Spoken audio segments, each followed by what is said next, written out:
Chief, how are you? Oh, I'm good. How about yourself? Dude, doing very well. Even brought out the board and everything since I knew you were gonna be on. So, I saw that. dude, super stoked for you to be on here. I think most of us already know who you are. But it is funny, me and the leaders were talking about, it's interesting how this younger generation, for us, you were the dude. Like, even when it came to Tony Hawk Pro Skater or something, I felt like you were the dude. You were the street dude that we were picking.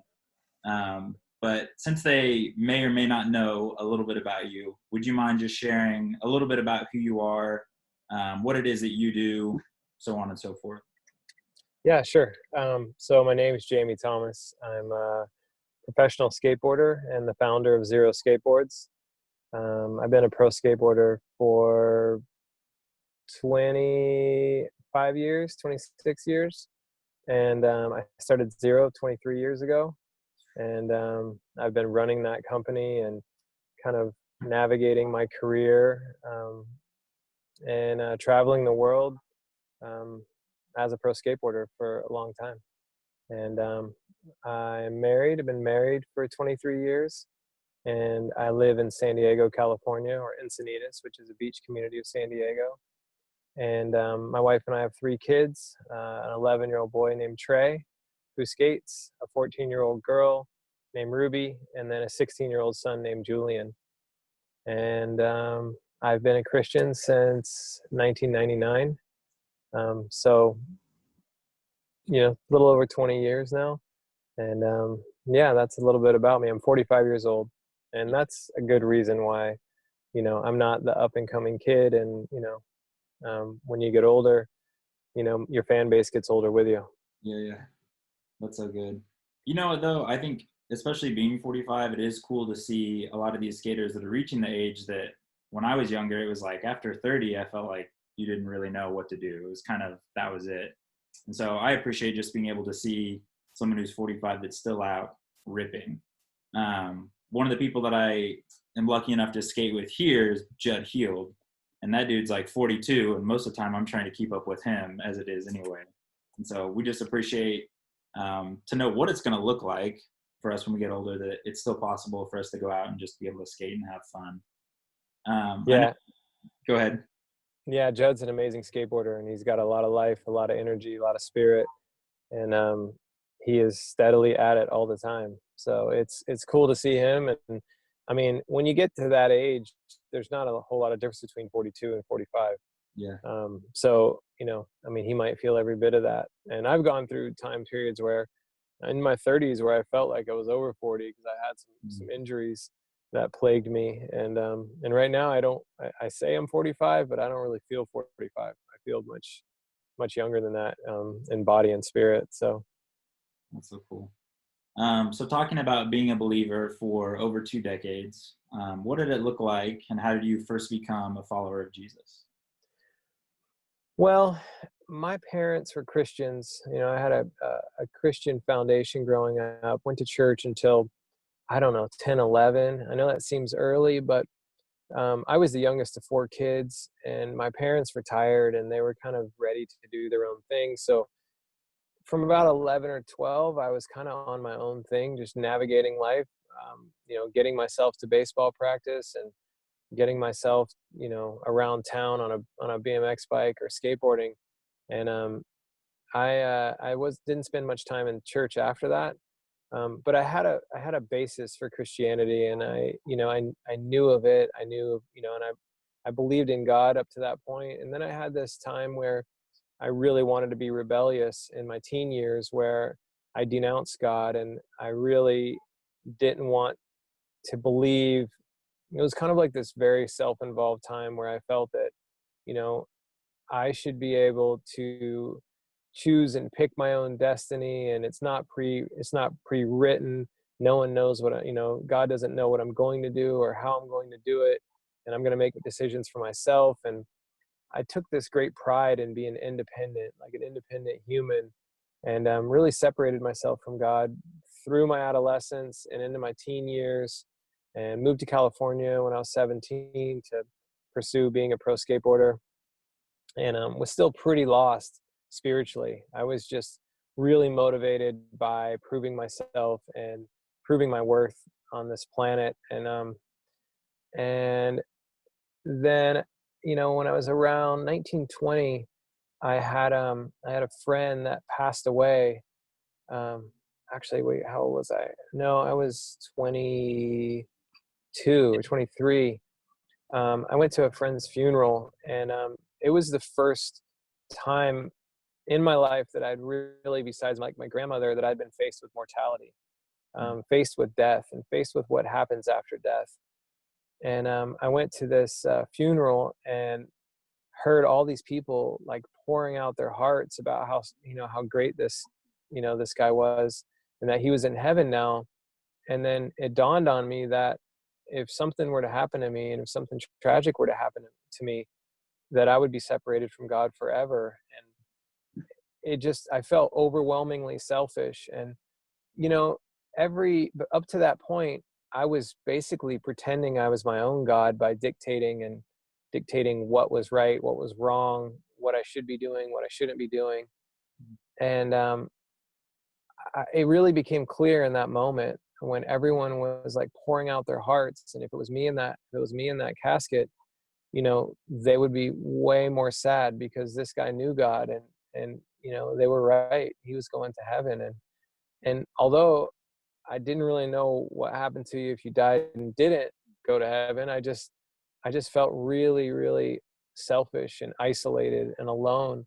And I was at this funeral with my wife, and everything that I'd ever done in my life that I felt like I hadn't been forgiven for, that I hadn't asked for forgiveness for, all started rising to the surface. And I started having this like crazy emotional experience where I was thinking of things I did when I was like, lied or stole or something when I was like, 12 or 13 or 14, 15.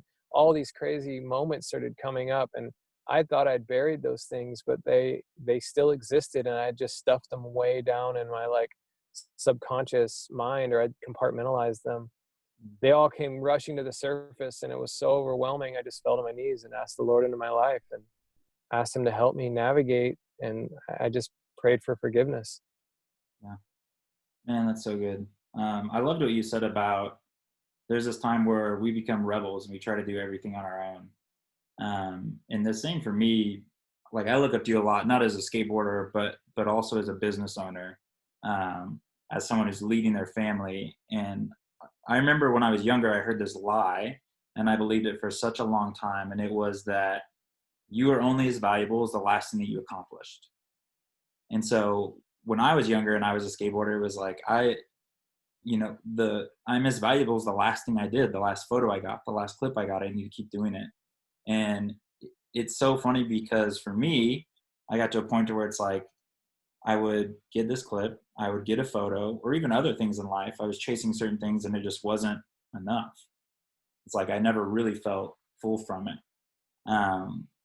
And so I definitely feel the same way, that there was a time where I just felt like I was confronted with the gospel, and it came from someone that looked like me, talked like me, rode a skateboard, and loved Jesus. And for me, it was someone that did it authentically. It wasn't a church that I went to that people looked one way on Sunday and then different Monday through Friday. But in doing all of those things, as I'm getting older, I'm learning it's difficult to balance all of those things. And so for you, what is the most difficult part of being a professional skateboarder, a business owner, a family man, but still maintaining and having your faith and your spiritual life? Well, I mean, it's taken me a long time to actually find that balance, but it's all about balance, and life really is all about balance. Skateboarding is all about balance. Most everything that is worth anything is about balance, and it's like it's finding or creating the discipline in yourself. And discipline for my skate career came very natural because, like you just explained, I spent most of my life performing away my feeling of defectiveness. Mm. If I felt, not good about myself, I could always get a trick, or, and then in business, whenever I didn't feel good, I would scratch off some task or scratch off something. But I mean, that's a very, and I have an addictive personality, and I have an obsessive personality. When I put my mind to something, I'm very obsessed about it. obsessive about it. I know that people see that as a positive quality, but I mean, the pendulum swings both ways. It can be positive if you're pursuing something productive or something, you know, that's worth the investment, but it can be negative in the sense if you're pursuing something that's negative. And that's subjective, right? It's subjective whether what you're pursuing is negative or positive. But at any rate, I had a really difficult time, and I've just now really come to clarity in my midlife of, you know, what it all means. For a long time, I just gave every single thing in front of me 100%, and that was like my method. Like everywhere I go, I'm going to give 100%, and then it should be enough. But, you know, to be honest, it never was really enough, and it never has been enough. So now I've gotten to the point to realize, you know, to identify what you know, my priorities as a human, and my priorities as a father and a leader and the company owner and a pro skateboarder. And, you know, I can't say that I had that figured out the whole time. You know, it's more clear to me now in my 45th year on this planet, what that is. And, you know, and it starts off as I'm a child of God first. It's my identity, right? Yeah. It's like identifying what my identity is and what my responsibilities are. And I'm a child of God first. Second, I'm a husband. I'm a husband to my wife. And third, I'm a father to my children. And fourth, I'm a pro skateboarder. And fifth, I'm here to influence people for the good of God and just for the good of mankind in any way that I can. And the reason that's fifth for me is that if I don't spend time in the Word and I don't spend time with God, then I can't functionally do the rest of them. And I've gotten those things mixed up so many times. And I spent so long in my career having skateboarding be my number one identity. And I know the reason why that was is because it helped me through my adolescence. It helped me through some really, really tough phases of my life. And it was always there for me, but so was God. I just never took the time to notice. Skateboarding was there for me in a sense that I could see. You know, I could see and feel it. I could do it. But God was always there for me too. I just never took time to see God's presence in my life. I took it for granted. And, you know, where I'm at right now, and the reason I even agreed to this is that I no longer take that for granted. I wake up every morning and thank God for the blessings in my life. I thank God for the woman that's next to me, my wife of 23 years. And I feel very, very thankful to be in that situation, to have her, to live in a house. I know those things are all basic, but like I'm at a place now where I'm thankful for those things. And I know those things are a blessing. And to have my health and to be able to step on a skateboard at 45 and do a kickflip or do a 360 flip and do it well. And like, that's a gift. Like you know, God has protected me through my life and kept me from accident and kept me from injury and delivered me to this moment where I'm 45 and I can still skate and I can still connect with other people. And, you know, I even forget what we were talking about, but I think that setting my priorities and my identity helps me with where do I dedicate my time? I mean, because it's been said that you are whatever you think about most. And if you think about something negative most, you'll become that. You'll become that. And you think about something positive, or you think about being a child of God, you'll become a child of God. And I'm not saying I think about that more than anything else, but I do spend a fair share of time. I pray with my kids, I pray with my wife. I do my own devotion in the morning, and that takes discipline, and it's a practice. And every once in a while, I miss it, and I feel this emptiness throughout the day, and I look forward to the next day of starting my life or starting my day with that practice in the Word. So that's where I'm at right now, and I'm very, very thankful to be there. That's good. Yeah, I loved what you said. So we've actually been talking a lot about discipline at Skate Church, and one of the things we're starting to realize is with discipline later comes desire. And so like you were talking about, and I shared this not too long ago at Christian Skaters, it was like, man, not every day do I wake up with the same intense fire to read the Bible. That may not make me as holy as everybody else, but believe it or not, there's some days I wake up and I'm like thinking about what is my day going to look like. But just like you said, as long as we're disciplined, you can tell later on the day, it's like, oh, I was craving to hear from God this morning and I missed it. And so because of that, go ahead. I mean, you reap what you sow, right? Yeah, exactly. And I think that, you know, I don't physically open a Bible and read it. I do occasionally, but I don't do that as often. I have an app on my phone. It's a daily devotional app. Judd sends a devotion once a week as well that I read. But I read the daily devotional, and it starts off with a verse, and I go and I read the verse. I click in my phone to the Bible, the virtual online Bible, and I read the verse in the Bible, and then I go back and I read the story that connects that verse to something that I can relate to, and that makes it not.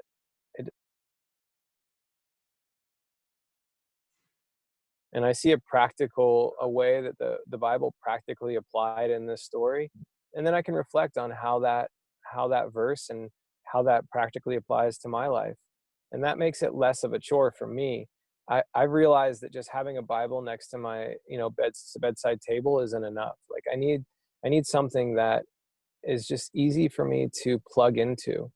And I'm not saying this works for everybody. Everyone, if you're a diligent Bible reader and you can just take a book with no pictures and dive right in, then you're awesome. But I've expected myself to do that for decades and had a difficult time with it. So I find that that devotion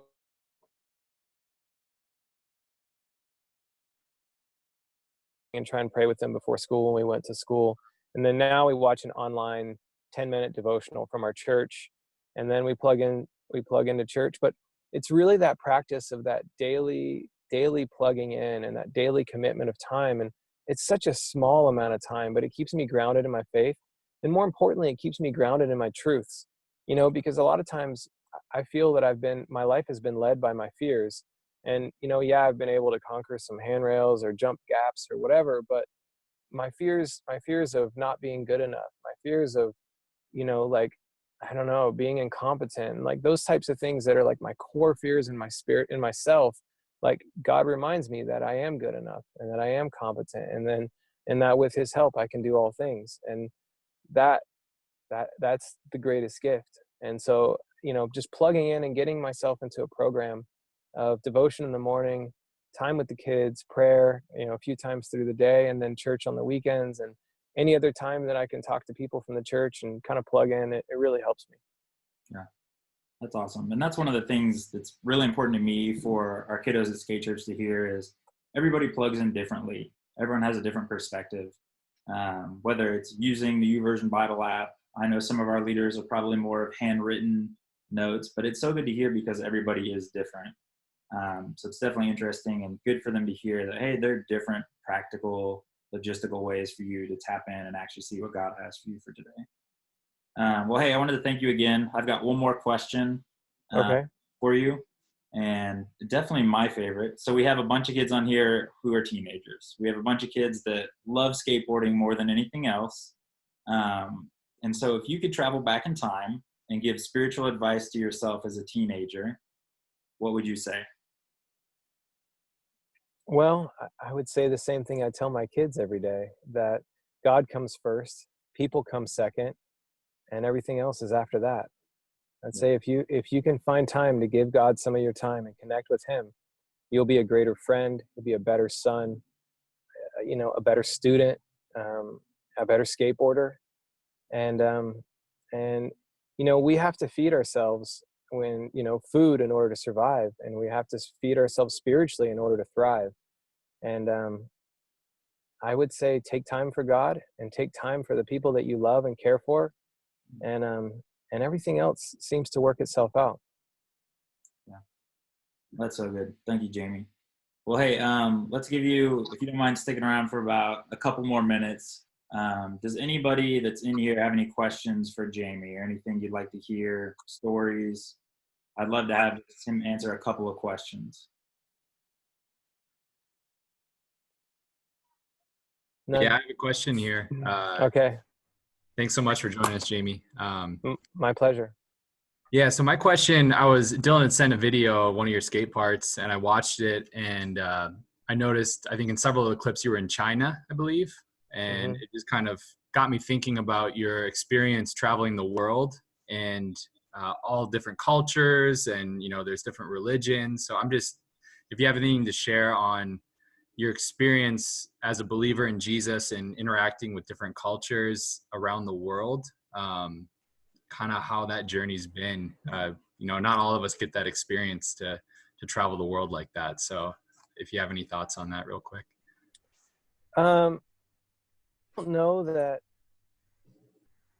I've had too many experiences where my belief in Jesus has either sent me into a situation, because most of the time when, you know, you're watching those videos, I'm there to skate. You know, I have traveled a little bit for ministry, but I'm really there to skate, and I just focus on why I'm there. And, you know, and I never really like connected with people in a way that I have these like memorable stories about it. You know, I went to Ireland one time for a skate ministry trip, and, you know, and I've traveled around the US for some ministry trips, but most of the time I'm just focused on skating. You know, a lot of those places I focus on skating and I stay on my regimen, you know, and there were many years where I wasn't on a spiritual regimen, but I wish I had something better to offer. But really, like, when I'm on those trips, I'm just thinking of what is my job here, and what do I got to do to get it done, and how do I get back to my family? And I'm sorry that might seem like kind of boring to, you know, to the point in question, but you know, really, and I'm trying to not really even travel at all anymore. You know, our kids are at critical ages in their teen lives that they need a father around like every day, and so I've stopped traveling. You know, and in my early years, it was just all about video parts. It was all about creating these projects, you know, and I spent a long time dedicated to that, and I just feel like that's not serving me now. And now I'm just thankful to be here. And you know, I think that a belief in God and my belief in, you know, my Christian beliefs, they keep me open to meet people, but I haven't had like, you know, crazy experiences because of that specifically. Mm-hmm. Sorry, man. No, that's real. Thank Okay. you. Hey, it's not really a question, but what's up, Jamie? Nate in Kansas City. I just wanted to Hi, Nate. what's up, man? I've told you this many times over the years, but I can't not be on here and say again how much I appreciate you helping me start all those years ago. First time I ever did anything with skate ministry was with you and here in Kansas City, and I think it was in 2000. And shortly after that funeral, 99, I think Tim Broch is what it was. But I just want to say so much for me and many other people, my family, would not have happened if you didn't answer that call and listen to God and come out and help me start that. And so I just wanted to publicly say thanks so much. And thanks for the inspiration you've been all those years after that too. So it means the world. My pleasure, man. Thanks, Nate. All right. Does anybody else have one more question? And then we'll get Jamie on his way. Can I just make a comment? Yeah. Jamie, I messaged you a couple weeks ago about this, but I just wanted to tell you, like I was telling them before, I'm 43 and just started doing skateboarding ministry, and it's sometimes super scary being this old, but I just wanted to tell you, like, just you being out there and still doing it is such an inspirational thing. And I just wanted to tell you that, you know, and I'm sure that I can say with the guys here that we'll be praying for you, because you're in a position to have greater impact because of where you are in skateboarding and the gifting God's given you and the position that you have.